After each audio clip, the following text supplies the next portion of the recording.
අයිබෝවන් සුබ දවසක්. රටේ ආර්ථිකයට විශාලතම දායකත්වයේ සපයන්නේ විගමනික ශ්‍රමිකයන්. ඉතින් අපි අද මේ ඇවිල්ලා ඉන්නේ කැකිරාව ප්‍රදේශයට එහෙම කෙනෙක්ව හොයාගෙන. එතුමා මේ වෙනකොට Tamanගේම කියලා නිෂ්පාදන ආයතනයක් පවත්වාගෙන යනවා වගේම බොහෝ පිරිසකට රැකියා අවස්ථාවන් ලබා දීලා තියෙනවා. එතුමා නමින් මොහොමඩ් රිෂාඩ්. හොඳයි රිෂාඩ් මහත්මයා අපිට කියන්න ඔබතුමා ගැන විස්තර. මම ඉස්සර මුලින්ම එයා කන්ඩිෂන් ටෙක්නීෂියන් විදියට පාඨමාලාවක් හැදෑරුවා. ලංකාවෙත් බොහෝ තැන්වල මම වැඩ කරා. 1999 මම දුබායි රාජ්‍යයට ගියා. එහි අවුරුදු 10ක් නඩත්තු සේවකයෙක් විදියට වැඩ කරා. 2011 කටාර් රාජ්‍යයට ගියා. අවුරුදු 7ක කාලයක් මම නඩත්තු සේවකයෙක් විදියට වැඩ කරේ හෝටල් ශාස්ත්‍රයේ. එතනින් මම ඔමාන් රාජ්‍යයට ගියා. එහිදී අවුරුදු 1කමාරක් කාලයක් වැඩ කරලා මාලදිව රාජ්‍යයට ගියා. මාලදිව රාජ්‍යයටම අන්තිමට හිටියේ.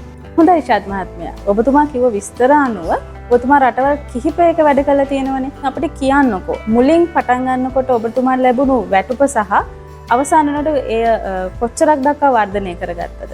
මොනවද ඔබගේ තනතුරු වල සිදු වුණු වෙනස්කම් කියලා?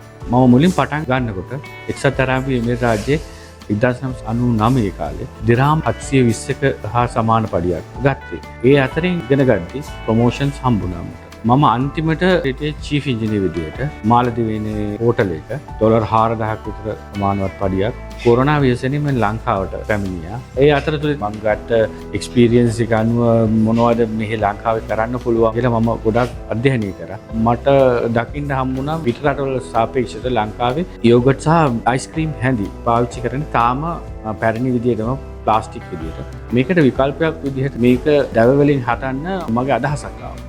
දැන් අපි ප්‍රොඩක්ෂන් එක සාමාන්‍ය විදිහට යනවා. මේක අපි ක්‍රමක්‍රමයෙන් වැඩි දියුණු කරගන්න බලනවා. තව සේවකයන් බඳවා ගැනීමයි, තව මැෂිනරිස් දාලා තව පොඩක් දියුණු කරගන්නයි අපි සැලසුම් හදමින් පවතිනවා. හොඳයි. අපිට විශේෂ කාරණාවක් මේ වෙලාවේ කියන්න තියෙනවා. අපි මේ ශාස්ත්‍ර අධ්‍යයනය කරද්දී දැකපු විශේෂම දෙයක් මේ ආයතනයේ තියෙන යන්ත්‍ර සූත්‍ර හදලා තියෙන ඔබතුමාමයි. ඉතින් අපිට කියන්නකො ඔබතුමාගේ අත්දැකීම ගැන. කොහොමද ඒ දැනුම ලබා ගත්තේ? අත වශයෙන්ම මම පිට රටවල් වල ලැබුණ අත්දැකීම් අනුව තව හැම මැෂින් එකක්ම ඩිසයින් කරලා තිබ්බේ. මම ගොඩක් අර ඩිසයින් පැත්තෙත් වැඩ කරා. එහෙන් තමයි මම ගොඩක්ම දැනුම අරගෙන ආවේ. මෙහි ප්‍රොඩක්ෂන් එකට අවශ්‍ය වෙන විදිහට යන්ත්‍ර සූත්‍ර මා විසින්ම හදාගත්තා. සමහර යන්ත්‍ර සූත්‍ර අපිට මේ ලංකාවේ හදාගන්න බැරි යන්ත්‍ර සූත්‍ර පිට රටින් ගෙන්නේ. හැබැයි සාමාන්‍යයෙන් මෙහි හදාගන්න පුළුවන් යන්ත්‍ර සූත්‍ර මා විසින්ම හදාගත්තා. ඔබතුමා පිටරටදී උපයාගත්ත මුදල් මොන විදිහටද කළමනාකරණය කරගත්තේ? මම විදේශගත වෙලා ඉද්දී ලංකාවට මුදල් එවන්නේ බැංකු මාර්ගයෙන්. එහෙන් ඉතුරු කරගත්තා යම්කිසි මුදලක් ව්‍යාපාරයක් කරන්න ඕනි කියලා අදහසක් තිබ්බේ හින්දා මම මගේ අධ්‍යයනයෙන් පසුව මම මේකට ඉන්වෙස්ට් කරා. මම උපයාගත්ත මුදල. රිෂාඩ් මහත්මයා අපි දැන් වර්තමානයේ දකින තරුණ පිරිස ගොඩක් විදේශගත වෙන්න උනන්දුවක් දක්වනවා. ඉතින් අපිට කියන්න ඔබතුමා අත්දැකීම් ගත්ත කෙනෙක් විදිහට ඔයගොල්ලන්ට මොකක්ද කියන්න තියෙන උපදේශය?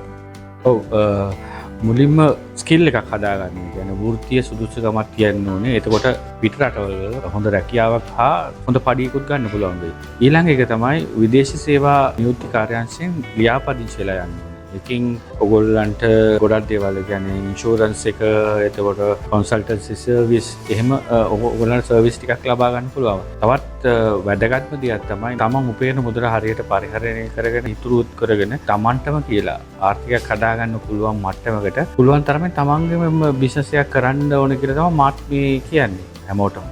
ඔව් රිෂාඩ් මහත්මයා ඔබතුමා දැන් කිව්වා තමන්ගේ මුදල් නිසිතස කළමනාකරණය කරලා තමන්ගේම කියලා ව්‍යාපාරයක් කරගත්තොත් ඕනම කෙනෙකුට සාර්ථක ජීවිතයක් ගත කරන්න පුළුවන් කියලා. ඔබතුමාත් ඒ විදිහට ජීවිතයක් ගත කරනවා නේද මේ වෙලාවට?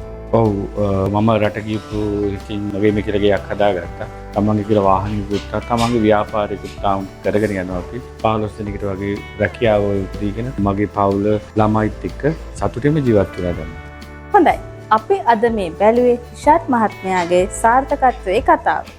විදේශ සේවා නියුක්ති කාර්යාංශ විදිහට අපේ බලාපොරොත්තුවත් රට රස්සාවකට ගිහින් තමන් උපයන මුදල් නිසි ලෙස කළමනාකරණය කරගෙන තමන්ගේම ආයතනයක් මේ වගේ පටන් අරගෙන තවත් අයට රැකියා අවස්ථාවන් ලබා දීලා අපේ රටේ ශක්තිමත් පුරවැසියෙක් විදිහට ආර්ථිකව ශක්තිමත් පුරවැසියෙක් විදිහට නැවත මේ රටට සේවයක් කරන්න ඔබව නැගී සිටවන්නයි. ඉතින් ඒ වගේම මේ කතාව බලපු ඔබ හැම දෙනාගේම ජීවිතය සාර්ථක වෙන්න කියලා අපි ප්‍රාර්ථනා කරනවා.